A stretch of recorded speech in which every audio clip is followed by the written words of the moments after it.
오늘 하나님의 말씀은 사사기 2장 3절 말씀입니다. 제가 봉독해 올리겠습니다.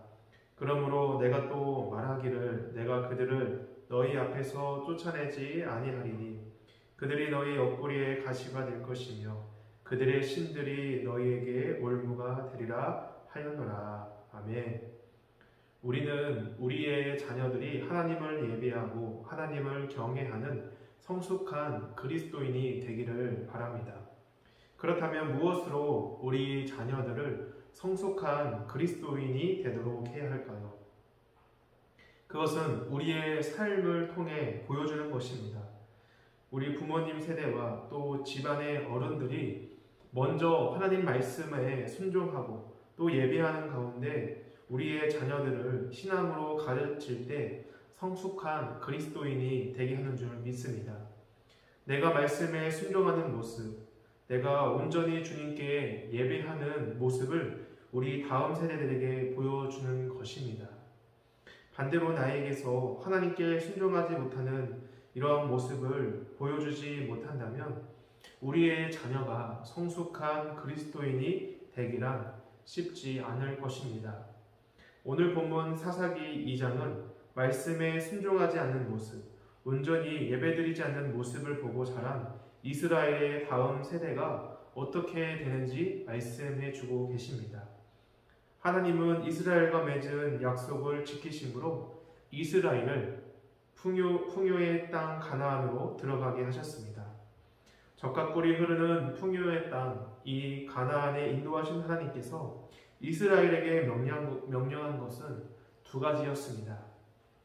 가나안 족속들과 언약을 맺지 않은 것이며 또한 그들의 우상 제단들을 무너뜨리는 것이었습니다.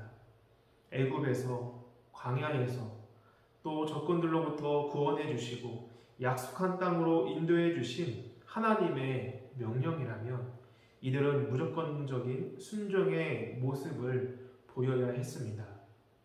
그러나 이스라엘은 하나님의 명령을 듣지 않았습니다. 2절 끝에 너희가 내 목소리를 듣지 아니하였으니 어찌하여 그리하였느냐라는 이 이스라엘을 향한 하나님의 안타까움과 또 하나님의 이 마음의 아픔이 느껴지게 됩니다. 하나님께서 그분의 명령에 순종하지 않는 이 백성들에게 징계를 하시는데요. 이 징계하시는 이유는 무엇일까요? 그들이 싫어서, 그들이 미워서 하나님은 징계하실까요? 아닙니다. 그들을 위하기 때문에, 그들을 사랑하기 때문에 하나님은 징계하시는 것입니다. 혼내서라도 그 잘못된 길에서 돌이키기를 바라는 이 부모님의 심정으로 우리를 대하는 분이 바로 우리의 아버지 하나님이신 줄 믿습니다. 하나님의 명령을 듣지 않고 우상을 따르며 섬겼던 이스라엘은 그들의 불순종으로 더 큰 고통을 안습니다. 3절 말씀입니다. 그러므로 내가 또 말하기를 내가 그들을 너희 앞에서 쫓아내지 아니하리니 그들이 너희 옆구리에 가시가 될 것이며 그들의 신들이 너희에게 올무가 되리라 하였노라. 아멘. 하나님은 말씀하십니다. 나의 명령을 듣지 않고 가나안 땅의 주민과 언약을 맺고 또 그들의 우상을 없애지 않으므로 그 우상들이 너희의 옆구리에 가시가 될 것이며 너희의 올무가 될 것이다.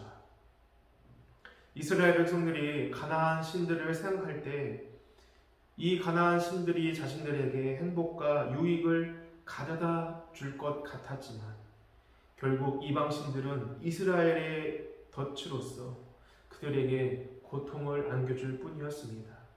하나님의 이 징계의 말씀을 들은 이스라엘은 소리 높여 울며 하나님께 예배를 드립니다. 이스라엘의 이러한 모습은 자신들의 잘못을 인정하고 회개하는 것처럼 보입니다. 눈물을 흘리며 예배를 드렸기 때문이죠. 하지만 이들의 회개는 온전한 회개라기보다는 하나님의 이 징계 때문에 두려움으로 인한 눈물을 흘렸을 가능성이 큽니다. 왜냐하면 이들의 다음의 행동이 전혀 언급되지 않았기 때문이죠.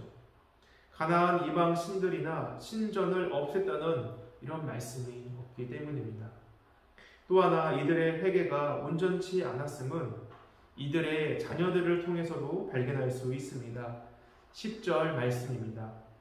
그 세대의 사람도 다 그 조상들에게로 돌아갔고 그 후에 일어난 다른 세대는 여호와를 알지 못하며 여호와께서 이스라엘을 위하여 행하신 일도 알지 못하였더라. 여호수아와 그 세대의 사람들이 죽자 이들의 자녀들은 하나님을 알지 못하며 또 하나님께서 이스라엘을 위해 한 일도 알지 못한다고 말씀을 합니다.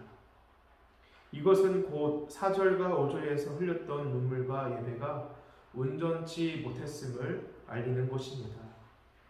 이들이 정말 회개했다면 우상에서 돌이켜 하나님 말씀에 순종하는 모습, 이들을 구원한 하나님께 온전히 예배드리는 그런 모습을 보였을 것입니다. 이 모습을 보고 자란 이스라엘의 이 부모의 자녀들 역시도 하나님 말씀에 순종하고 또 하나님께 온전한 예배를 드렸을 것입니다.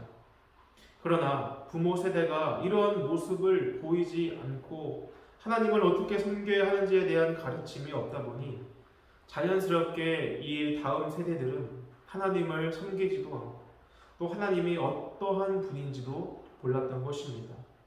하나님에 대한 신앙교육을 받지 못한 자녀들은 우상을 섬기며 더 큰 악을 행합니다. 이 일로 하나님의 진노를 사고 하나님은 노략자들의 손에 이스라엘을 넘겨줍니다.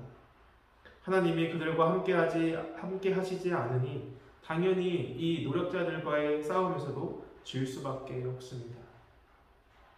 우리는 내 말을 안 듣고 무시한 사람이 어려움에 처한다면 어떻게 합니까?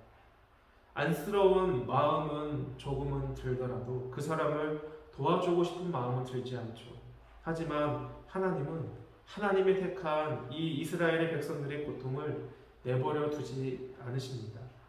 사사들을 세우사 노력자의 손에서 그들을 구원해 주십니다. 그런데 이스라엘의 다음 세대들은 하나님께서 사사를 통해 패역한 자신들을 구원했음에도 그들은 더 타락하는 모습을 보입니다. 19절 말씀입니다. 그 사사가 죽은 후에는 그들이 돌이켜 그들의 조상들로부터 더욱 타락하여 다른 신들을 따라 섬기며 그들에게 절하고 그들의 행위와 패역한 길을 그치지 아니하였으므로. 아니 어떻게 노략자들의 손에서 자신들을 구원한 하나님을 따르지 않고 헛된 우상들을 섬기며 패역한 길을 그치지 않는 것입니까? 19절 말씀 처음 부분에 사사가 죽은 후에 자신들의 영적 리더가 죽자 다시 우상을 섬기는 모습을 보입니다. 이들이 만약 부모 세대들에게 올바른 신앙의 모습을 보고 신앙교육을 받았다면 영적 리더자가 없다 하더라도 이렇게까지 더 타락하지는 않았을 것입니다. 성도 여러분, 나와 우리가 신앙생활을 잘하는 것도 중요합니다.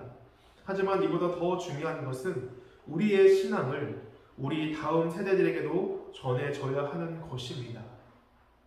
이 교회에서 하나님을 예배하고 하나님을 섬기는 다음 세대가 없다면, 우리 세대에서 그냥 끝난다면 하나님을 모르고 하나님이 아닌 다른 대상을 자신의 구원자로 알고 섬긴다면 이처럼 끔찍한 일은 없을 것입니다. 내가 먼저 또 우리가 먼저 하나님 말씀에 순종하고 온전히 예배함으로 우리 다음 세대들에게도 동일한 이 신앙을 전해줄 수 있기를 주님의 이름으로 축원합니다. 우리 함께 기도드리겠습니다. 하나님 아버지 감사합니다. 아버지 우리를 영원한 천국으로 인도해 주심을 감사합니다. 또한 우리를 구원하여 주심을 감사합니다. 하나님 더욱더 우리의 구원자 하나님을 기억하며 아버지 그 말씀에 순종하며 또 예배드리게 하여 주시옵소서. 우리의 이 온전한 신앙의 모습을 우리 다음 세대들에게도 아버지 보여지게 하여 주시옵소서. 아버지 이 다음 세대들 역시도 하나님께 온전히 순종하며 하나님께 온전히 예배하는 예배자로 세워갈 수 있도록 아버지 축복하여 주시옵소서. 모든 것 감사드리며 예수님 이름으로 기도드립니다. 아멘.